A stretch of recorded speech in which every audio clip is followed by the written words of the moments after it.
Hi all, welcome back to my channel easy English in Tamil by செல்ஷன். இன்றைக்கி நம்ம பார்க்க போகிற லெசன் வந்து பட்டோல் பாபு ஃபிலிம் ஸ்டார். இது யார் எழுதியிருக்காங்க அப்படின்னு பார்த்தீங்கன்னா சத்யஜித் ரே. நம்ம ஸ்டோரியோட ப்ரோட்டகனிஸ்ட் ஹீரோ யாருன்னு பார்த்தீங்க அப்படின்னா பட்டோல் பாபு தான். ஸ்டோரி எப்படி ஸ்டார்ட் ஆகுது அப்படின்னா, அவரோட நெய்பர் வந்து நிஷிகந்தோ பாபு. அவர் வந்து பட்டோலை பார்த்துட்டு என்ன சொல்கிறாரு அப்படின்னா, இன்றைக்கி டாகூர் பர்த்டேங்கிறதுனால நீ வீட்டில் தான் இருப்பேன்னு நினைக்கிறேன். எதுக்கு வந்திருக்கேன் அப்படின்னா, என்னோட பிரதர் இன்லா நரேஷ் தத் அவனோட பேர். அவன் வந்து இந்த ஃபில்ம் இண்டஸ்ட்ரியில் இருக்கான். அவன் வந்து ஒரு கேரக்டர் என்கிட்ட சொன்னான். அதாவது 50 வயசு, ஷார்ட்டாக இருக்கணும், பால்டு ஹெட்டடாக இருக்கணும், அப்படி ஒரு கேரக்டர் தெரிஞ்சால் சொல்லு அப்படின்னும் போது எனக்கு வந்து உங்கள் ஞாபகம் தான் வந்தது பட்டோல். அதுக்காக தான் சொல்கிறதுக்கு வந்தேன். ஷார்ப்பாக 10:30க்கு அவன் வந்துடுவான். நீங்கள் வேறு சின்ன வயசில் நாடகம்லாம் நடிச்சேன்னு சொன்னீங்க இல்லையா, அதனால் உங்களை ரெஃபர் பண்ணுறேன். அவனை பார்த்து பேசிக்கோங்க, கண்டிப்பாக அவங்க உங்களுக்கு பே பண்ணுவாங்க அப்படின்னு சொல்கிறாரு. இதை கேட்டுட்டு வந்து பட்டோல் பாபு செம happy ஆகிடுறாரு. So actually our market கிளம்பிட்டு இருந்தார். அங்கே என்ன பண்ணியிருக்காருனா, ரெட் சில்லிஸ் வாங்குறதுக்கு பதிலாக அனியன் சீட்ஸ் வாங்கிட்டு வந்துட்டார். அதுக்கப்புறம் ஆபர்கின்ஸ் கத்திரிக்காய் வாங்க மறந்தே போயிட்டார். ஸோ அவரோட பழைய காலத்துக்கு போயிட்டார். அந்த அமெச்சூர் தேட்டரிக்கல்ஸுங்கிற கம்பெனியில் அவர் நடிச்சிட்டு இருந்தப்போ அவர் தான் டிமாண்டில் இருப்பார் எப்பயுமே. பட்டோல்ங்கிறது வந்து அவரோட நிக் நேம் தான். அவரோட பேர் வந்து சீத்தலகந்தோ ரே. ஸோ அவரோட பேரை போட்டு அவர் வந்து பராசருங்கிறது வந்து இந்த விஷ்ணு புராணம் எழுதிய ரிஷிம்பாங்க. அவர் ரோலில் நடிக்கிறாரு அப்படின்னு சொல்லி ஹேண்ட்பில்ஸ் வந்ததுன்னா அவரை பார்க்குறதுக்காகவே எல்லா டிக்கெட்டுமே விற்று போயிடுமா. அப்போ எவ்வளோ பாப்புலரான ஆக்டராக அவர் இருந்திருக்காரு அப்படின்னு பாருங்கள். அப்போது அவர் வந்து கஞ்சிரப்பாறாங்கிற இடத்துல தான் ரயில்வே ஃபேக்ட்ரியில் ஒர்க் பண்ணிகிட்டு இருந்திருக்காரு. 1934 அவருக்கு வந்து ஒரு கிளர்க்கு போஸ்ட் கொடுக்குறாங்க. எங்கன்னு பார்த்தீங்கன்னா ஹட்சன் அண்ட் கிம்பர்லேங்கிற ஒரு கம்பெனி கல்கத்தாவில். ஸோ அது நல்ல பே இருக்கிறதுனால அவர் என்ன பண்ணிட்டாரு, அங்கே வந்து நேபாள் பட்டாச்சர்ஜி லேன் அந்த ரோட்டில் வந்து ஒரு ஃப்ளாட்டும் வாங்கிட்டார். அதுக்கப்புறமா இந்த ஜாபை விட்டுட்டு கல்கத்தாவுக்கு ஒய்ஃபை கூட்டிகிட்டு போயிட்டார். அந்த ரயில்வே ஃபேக்ட்ரி ஜாபை விட்டுட்டு போயிட்டார். ஸோ லைஃப் வந்து அவருக்கு நல்லா 1943 வரைக்கும் ஸ்மூத்தாக தான் போயிட்டு இருந்துச்சு. திடீர்னு என்ன ஆச்சு அப்படின்னு பார்த்தீங்கன்னா, போர் நடந்ததுனால அவரை வேலையை விட்டு டக்குன்னு நிறுத்திட்டாங்க. சடன் ரெட்ரெச்மெண்ட்னா வேலையை விட்டு நிறுத்திடுறது. ஸோ அதனால் அந்த 9 இயர்ஸாக ஒர்க் பண்ண ஜாபை விட்டுட்டு வேலை இல்லாமல் ஆயிட்டார். அதுலேருந்து அவர் கொஞ்சம் கஷ்டப்பட்டு தான் வந்தார். என்னென்ன பண்ணாருன்னு பார்த்தீங்கன்னா, நிறைய வெரைட்டி ஸ்டோர் ஓப்பன் பண்ணார். அதுக்கப்புறம் ஒரு கம்பெனியில் ஒர்க் பண்ணார். அந்த பெங்கால் கம்பெனியில் ஒர்க் பண்ணிகிட்டு இருக்கும்போது அவர் பாஸ் வந்து அவரை பாருங்கள் too high handed a fashion அப்படின்னு சொல்லியிருப்பார். அப்படின்னா இவரை இன்சல்ட் பண்ணுற விதமாக, அவரோட உணர்ச்சிகளை வந்து இன்சல்ட் பண்ணுற விதமாக அவர் தான் டாமினேட்டிங்காக நடந்ததுனால அந்த வேலையும் விட்டுட்டார். அதுக்கப்புறம் 10 இயர்ஸாக இன்சூரன்ஸ் சேல்ஸ்மேனாக இருந்தார். அதுக்கப்புறமா அவரோட கசின் ஒருத்தர் ப்ராமிஸ் பண்ணார், நான் ஜாப் வாங்கி தரேன்னு சொன்னதுனால அவர் நடத்திட்டு இருந்த அந்த துண்டு அயனெல்லாம் விற்பாங்க இல்லையா, அந்த கடைக்கும் அப்பப்போ போயிட்டு வந்துட்டு இருந்தார். அதுக்கப்புறம் அவர் நினச்சி பார்க்குறாரு, எப்படி அவர் ஸ்டேஜில் ஆக்ட் பண்ணார் அப்படின்னு அந்த பழைய காலத்துக்கு போயிட்டு எப்படிலாம் டயலாக் பேசணும் அப்படின்னெல்லாம் நினச்சி பார்த்துட்ருக்காரு. அப்போ நரேஷ் தத் வந்து கரெக்டாக 10:30க்கு வரேன்னு சொல்லியிருந்தார் இல்லையா, 12:30க்கு தான் ஆக்சுவலி அவர் வந்தார். அவர் வந்த உடனே இவர் ரொம்ப சந்தோஷமாகி அவர் உள்ளே கூட்டிகிட்டு வந்துட்டு, இந்த ரோலுக்கு நான் கரெக்டாக இருப்பேனா அப்படின்னு கேட்பார். அப்போ வந்து அவர் சொல்கிறாரு, பர்ஃபெக்டாக நீங்கள் இந்த ரோலுக்கு இருப்பீங்க அப்படின்ன உடனே கிரேட் டிஃபிடென்ஸ்னு வரும் பாருங்கள். டிஃபிடென்ஸ்னால் ஷைனஸ். ஸோ அப்போ அவர் வந்து சொல்கிறாரு, இது வந்து சண்டே நாளைக்கு ஷூட்டிங் இருக்குது, வந்துருங்க. ஃபேரடே ஹவுஸ் இருக்குது இல்லையா, பென்டிக் ஸ்ட்ரீட் பக்கத்தில், அங்கே தான் ஒரு 7 ஸ்டோரே பில்டிங் 7 மாடி கட்டடத்துக்கு முன்னாடியே நாங்கள் பண்ண போகிறோம். 8:30க்கு ஷார்ப்பாக வந்துருங்க, நீங்கள் மத்தியானத்துக்குள்ளே கிளம்பிடலாம் அப்படின்னு சொல்கிறாரு.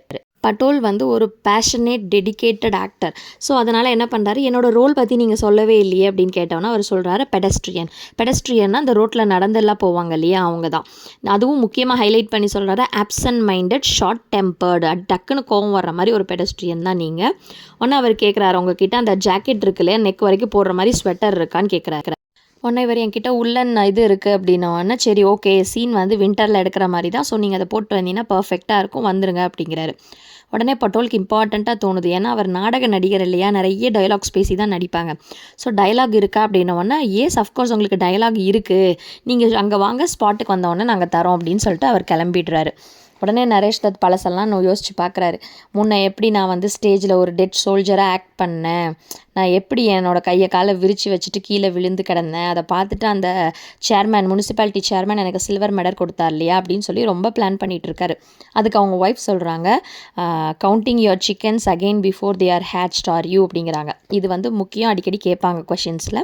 இது என்னன்னு பார்த்தீங்க அப்படின்னா, நம்ம வந்து முன்னாடியே பிளான் பண்ணுறது, அது ஆக்சுவலி நடக்குமா நடக்காதானே தெரியாமல் நம்ம ரொம்ப ஹாப்பி ஆகிட்டு பயங்கரமாக பிளான் போடுவோம் இல்லையா, அதை தான் சொல்கிறாங்க. ஸோ நடக்கிறதுக்கு முன்னாடி ஓவராக திங்க் பண்ணாதீங்க, ஏன்னா அவர் ரொம்ப சக்ஸஸ்ஃபுல்லாக இல்லை அப்படின்னு அவங்க ஒய்ஃப் சொல்கிறாங்க. இதை ஏன் சொன்னாங்க அப்படின்னா, அவர் சொல்லுவார் பாருங்கள், எனக்கு வந்து நான் ரொம்ப ஃபேமஸ் ஆக போகிறேன், நிறைய காசு வரப்போகுது அப்படின்னு பட்டோல் பாபு முன்னாடி சொல்லியிருப்பார். அதனால் அதுக்கப்புறம் அவங்க வந்து சரி போய் எனக்கு ஒரு கப் ஆஃப் டீ கொண்டு வாங்க அப்படின்னு சொல்லிட்டு ஒய்ஃப் கிட்ட சொல்கிறாரு. சொல்லிவிட்டு நைட் வந்து ஜிஞ்சர் ஜூஸ் குடிக்கிறதுக்கு ஞாபகப்படுத்து, வந்து த்ரோட்டுக்கு அது ரொம்ப நல்லது, ஏன்னா டைலாக் பேசணும் இல்லையா அப்படின்னு சொல்கிறாரு. ரொம்ப ஹைலைட் பண்ணுறாங்க பாருங்கள், அவர் எவ்வளோ ஈகராக இருக்கார் அந்த டைலாக் பேசுகிறதுக்கு அப்படின்னு சொல்லிட்டு. ஸோ நெக்ஸ்ட் சண்டே வந்து அவர் கிளம்பி அந்த பில்டிங்க்கு போயிடுறாரு. 7:08 8:07க்கெல்லாம் 7 minutes past 8 8:07க்கெல்லாம் அந்த இடத்த ரீச் பண்ணிடுறாரு. ஒரு 10 minutesல அந்த இடத்துல போயிடுறாரு. அங்கே போயிட்டு அவர் ஃபுல்லாக மக்கள் க்ரௌடாக இருக்காங்க இல்லையா ஷூட்டிங் ஸ்பாட்டாக, அந்த இடத்த பார்த்துட்டு அப்படியே சர்ப்ரைஸாக நிற்கிறாரு.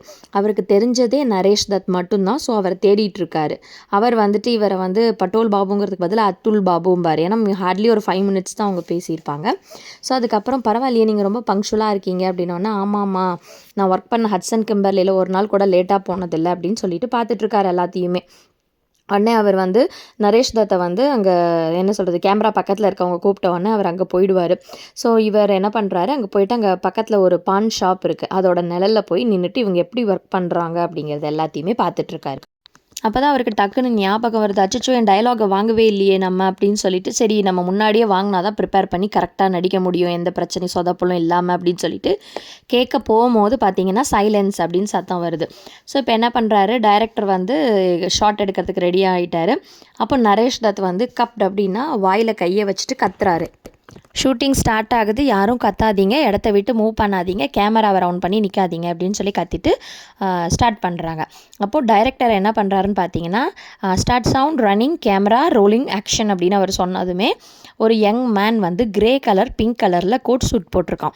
கார்லேருந்து டக்குன்னு இறங்கிட்டு குடுகுடுன்னு அவன் போகிற மாதிரி ஒரு சீன் வச்சுருக்காங்க. அவன் இறங்கி அப்ரப்டாக நடந்து அவசரமாக அங்கே போகும்போது கட் அப்படின்னு சொல்லிடுறாரு. உடனே திருப்பி மக்கள் எல்லாம் கசகசன்னு பேச ஆரம்பிச்சிடுறாங்க.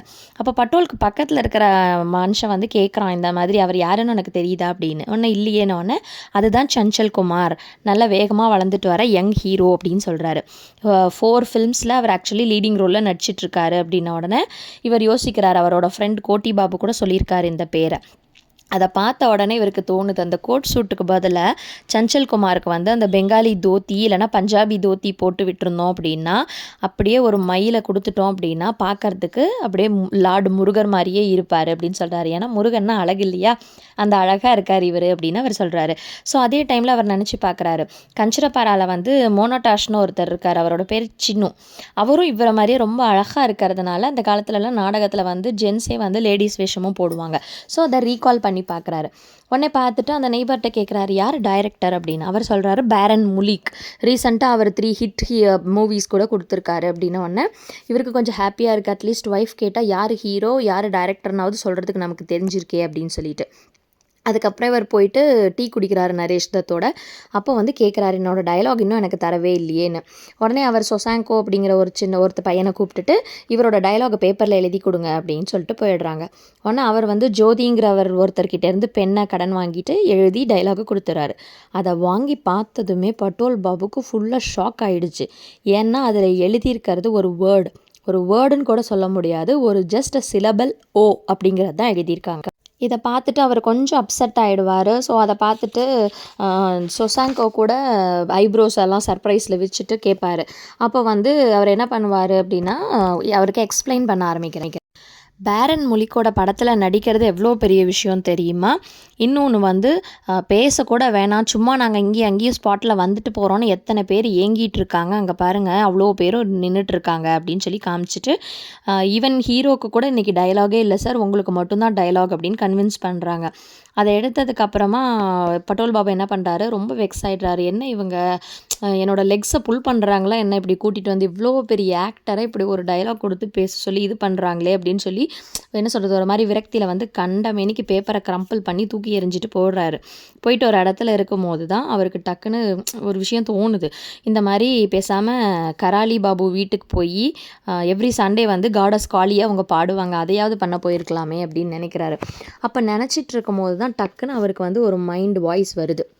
அது என்ன அப்படின்னா, அவரோட மென்டார், அவரோட குரு வந்து கொகோன் பக்ராஷி. அவர் என்ன சொல்லியிருக்காரு அப்படின்னு பார்த்தீங்கன்னா, ஒரு நல்ல ஆர்டிஸ்ட் வந்து கிடைக்கிற ஆப்பர்ச்சுனிட்டியை யூஸ் பண்ணி அந்த லைனோட லாஸ்ட் எசன்ஸ் வரைக்கும் கரெக்டாக கொடுக்கணும் அப்படின்னு சொல்கிறாரு. ஸோ இது வந்து 105 லைனில் இருக்கும்னு நினைக்கிறேன். ரொம்ப முக்கியமானது. Each word spoken in a play is like a fruit in a tree. Not everyone in the audience has access to it, but you, the actor, must know how to pluck it, get its essence and serve it up to the audience for their edification. So அந்த இதை வந்து நீங்கள் தான் உங்களுக்கு ஏற்ற மாதிரி நல்ல என்ன சொல்கிறது அந்த உள் வாங்கிட்டு கரெக்டாக நடித்து ஆடியன்ஸ்க்கு எப்படி பிடிக்குமோ அந்த மாதிரி நீங்கள் கொடுக்கணும் அப்படின்னது அவர் ஞாபகத்துக்கு வந்ததும் அவரோட மென்டார் மேலே இருந்த ரெஸ்பெக்டும் சேர்த்து அவருக்கு வந்து ஃபுல் சுச்சுவேஷனே மாற்றிடுச்சு. உட்காந்து யோசிச்சதில் ஒரு நல்ல வழி கிடச்சிருக்கு அப்படின்னு சொல்லிட்டு நான் இப்போ பேப்பர் எடுத்து பார்க்குறாரு. பேப்பரில் ஓன் இருக்குது. It's not just a word அப்படின்னு முடிவு பண்ணிட்டு டிஃப்ரெண்ட் இன்டோனேஷனில் சொல்ல ஆரம்பிக்கிறாரு. குவைட்டாக சொல்கிறாரு, சாரோவாக சொல்கிறாரு, ஷார்ட் ஓ சொல்கிறாரு, லாங் ஓ ஓ அப்படி சொல்கிறாரு, ஓ அப்படிங்கிறாரு, ஓன்னு கத்தி பார்க்குறாரு, ஓ அப்படின்னு மெதுவாக சொல்கிறாரு. லோ பிச்சில் ஸ்டார்ட் பண்ணி ஹை பிச்சில் முடிக்கிறாரு, ஹையில் ஸ்டார்ட் பண்ணி லோவாக முடிக்கிறாரு. இந்த மோனோசிலபிக் சவுண்டில் எவ்வளோ இருக்குது பாருங்களேன், ஒரு ஆக்டரால் பண்ண முடியும்னு கான்ஃபிடென்ஸ் வந்துருச்சு. இப்போ அவருக்கு வந்து சைலன்ஸ் அப்படிங்கிற வேர்ட் கேட்குது. அகைன் என்ன நடக்குதுன்னு அங்கே போய் பார்க்குறதுக்காக வெயிட் பண்ணிகிட்ருக்காரு. ஜோதியை போய் பார்த்து இன்னும் எவ்வளோ நேரம் இருக்குது அப்படின்னு கேட்டோன்னா ½ an hour இருக்குது, அது நீங்கள் எங்கேயும் போயிடாதீங்க அப்படின்னு சொல்கிறாரு. அவர் நாங்கள் தான் வெயிட் பண்ணுறேன்னு சொல்லிட்டு போயிட்டு ரிஹர்சல் எடுத்துக்கிறாரு. அங்கே வந்து கடை ஆக்சுவலி ஷூட்டிங்கிறதுனால எல்லோரும் பார்க்க வந்துட்டாங்க இந்த சைடில். ஸோ யாருமே இல்லை. ஒரு பில்டிங் கிட்டே இருக்கிற அந்த டோர் அந்த விண்டோ இதை வச்சுட்டு அவர் ரிஹர்சல் பண்ண ஆரம்பிச்சிட்டாரு. ஸோ பர்ஃபெக்டாக ரிஹர்சல் பண்ணிவிட்டு அங்கே போய் நின்ட்டார். எக்ஸாக்டாக ½ an hour டைரக்டர் இவரை கூப்பிட்டுட்டு உங்களுக்கு என்ன பண்ணணும்னு தெரியும் இல்லையா அப்படின்னு கேட்குறாரு. ஆமாம் சார் அப்படின்னு சொன்னோடனே இவர் சிச்சுவேஷன் எக்ஸ்பிளைன் பண்ணுறாரு. ஹீரோ வந்து சஞ்சல் குமார், அவரோட ஆஃபீஸில் வந்து ஒரு திருட்டு போயிடுது. ஸோ டென்ஷனாக காரை விட்டு இறங்கி போவார். போகிற வேகத்தில் அவர் ஆக்சுவலி ப்ரீ ஆக்கியூபைடாக இருப்பார். என்னாச்சு எப்படி எதுன்னு யோசிச்சுட்டு இருக்க டைமில் நீங்கள் எதிர்த்தாப்பில் வரீங்க. ஸோ 2 பேரும் இடிச்சிக்கிறீங்க, நீங்கள் ஓன் கத்துறீங்க, அவ்வளோதான் அப்படின்னு சொல்லி முடிக்கிறாங்க. உடனே பட்டோல் பாபு நாடக நடிகர் இல்லையா, ஸோ ஒரு ரிஹர்சல் பண்ணலாம் சார் அப்படின்னு சஜஸ்ட் பண்ணுறாரு. பட் பேரன் மொழிக்கு என்ன சொல்கிறாரு அப்படின்னா, அங்கே பாருங்கள் ஒரு பெரிய க்ளவுட் வந்துட்டுருக்கு சன்னை மறைக்கிறதுக்கு, நம்ம சன்லைட்லேயே இந்த சீன் ஷூட் பண்ணி ஆகணும், ஸோ நோ மோர் ரிஹர்சல் அப்படின்னு சொல்கிறாரு. இது ரீசன் கேட்பாங்க, எதுக்கு வந்து அவர் உடனே ரிஹர்சல் வேண்டான்னு சொல்கிறாரு அப்படின்னு சொல்லிட்டு. ஸோ அதுக்கப்புறம் பட்டோல் பாபுக்கு ஒரு தாட் வருது. சார் நான் நியூஸ் பேப்பரை கையில் விரிச்சு வச்சுட்டு வர மாதிரி வரேன், ஸோ இட் வில் பி கேஷுவலாக இடிக்கிற மாதிரி இருக்கும் அப்படின்ன உடனே டென்ஷன் ஆகிடுவார் டைரக்டர். பட் ஓகேன்னு பேப்பர் வாங்கி கொடுத்துறாரு இவர்கிட்ட. ஸோ ஷார்ட் எல்லாம் ரெடி ஆகும் போது 1 minute கெஸ்டோ அப்படின்னு சொல்கிறாரு. கெஸ்டோங்கிறது மேபி மேக்கப் மேனாக இருக்கலாம். இருங்க பெடஸ்ட்ரியனுக்கு ஒரு முஸ்டாஷ் கொடுத்தா நல்லாயிருக்கும்னு நினைக்கிறேன் அப்படின்னோன்னா அவர் என்ன கைண்டு சார், வால்ரஸ், ரொனால்டு, பட்டர்ஃப்ளைனோன்னா பட்டர்ஃப்ளை கொடுங்க அப்படின்னு சொல்லிடுறாரு. ஸோ அந்த மேக்கப் ஆர்டிஸ்ட் வந்து இவருக்கு அந்த பட்டர்ஃப்ளை முஸ்டாஷ் அந்த மீசை இருக்கு இல்லையா அதை வச்சுட்ருக்காங்க. அப்போ இவர் கேட்குறாரு, நான் அவரை இடிக்கும் போது மீசை விழுந்துராதில்ல அப்படின்னு. ஸோ அவர் சிரிச்சுக்கிட்டே அந்த மேக்கப் மேன் என்ன சொல்கிறாருன்னா, அந்த இந்தியன் ப்ரொஃபஷனல் ரெஸ்லர் இருக்கார் இல்லையா தாரா சிங், அவர் கூட நீங்கள் சண்டை போட்டால் கூட விழாது சார் அப்படின்னு சொல்கிறாரு. அதுக்கப்புறம் கண்ணாடியில் போய் பட்டோல் பாபு பார்த்த உடனே ரொம்ப ஆச்சரியப்படுறாரு. ஒரு கொஞ்ச நேரம் தான், ஒரு செகண்ட்ஸ் தான் என்னை பார்த்துருப்பாரு, இந்த டைரக்டர் வந்து இந்த மீசை எனக்கு பக்காவாக பொருந்துது பாரு, அழகாக பண்ணியிருக்காரு அப்படின்னு நினச்சிக்கிறாரு. ஸோ அப்புறம் அவர் அங்கே நின்று கால்குலேட் பண்ணுறாரு. ஸோ இந்த தூண்லேருந்து நம்ம அங்கே வரணும், ஒரு 5 steps நான் எடுத்து வச்சேன்னா இந்த ஹீரோ வந்து 4 steps வருவான், இங்கே இடித்தா கரெக்டாக இருக்கும், எல்லாம் அசியூம் பண்ணிக்கிறாரு. இதுதான் அவரோட டெடிகேஷன் அண்ட் சின்சியாரிட்டி. அப்போ வந்து எப்படி சொல்லலான்னு யோசிச்சிருக்காருன்னா 60% ஒரு இரிட்டேஷனோடையும் ஒரு 40 சர்ப்ரைஸோடையும் அந்த ஓங்கிறத சொல்லலான்னு பிளான் பண்ணியிருக்காரு. ஸோ டைரக்டர் ஆக்ஷன் அப்படின்னு சொன்ன உடனே வந்து இடித்ததில் வந்து இவருக்கு ஆக்சுவலி என்ன சொல்கிறது, ஸ்டார்ஸ் அந்த டாம் அண்ட் ஜெரியில் டாம் விழுந்து அப்படியே குருவி பறக்கலாம் அந்த மாதிரி கொஞ்சம் இவருக்கு ஆயிடுச்சு. ஸோ அது என்ன ஆயிடுச்சு அப்படின்னா அவர் சொல்லும் போது 50% பெயினோடையும் 25% சர்ப்ரைஸ் 25% இரிட்டேஷனோட சொல்லி முடிச்சுட்டு அவர் நடந்து போயிடுறாரு. கட் அப்படின்ட்டாங்க. ஸோ டைரக்டர்கிட்ட கேட்குறாரு, ரொம்ப நல்லா வந்திருக்கு அப்படின்னு சொல்லிட்டு அவங்க வெயிட் பண்ணுங்க அப்படின்னு சொல்லிடுறாங்க. அந்த காலத்தில் நாடகத்தில் நடித்தா பயங்கரமாக பாராட்டுவாங்க இல்லையா, அந்த மாதிரிலாம் இப்போ இல்லையே அப்படின்னு சொல்லிட்டு இவர் யோசிக்கிறாரு. என்ன நம்ம நடிக்கிறோம், நல்லா இருந்தது, நல்லா இல்லை, இவங்க என்ன பண்ணுறாங்க அமௌண்ட் கொடுக்குறாங்க. அப்போ தான் யோசிக்கிறாரு, எவ்வளோ கொடுப்பாங்க, 10, 15, ஒரு 20 rupees கொடுப்பாங்களா.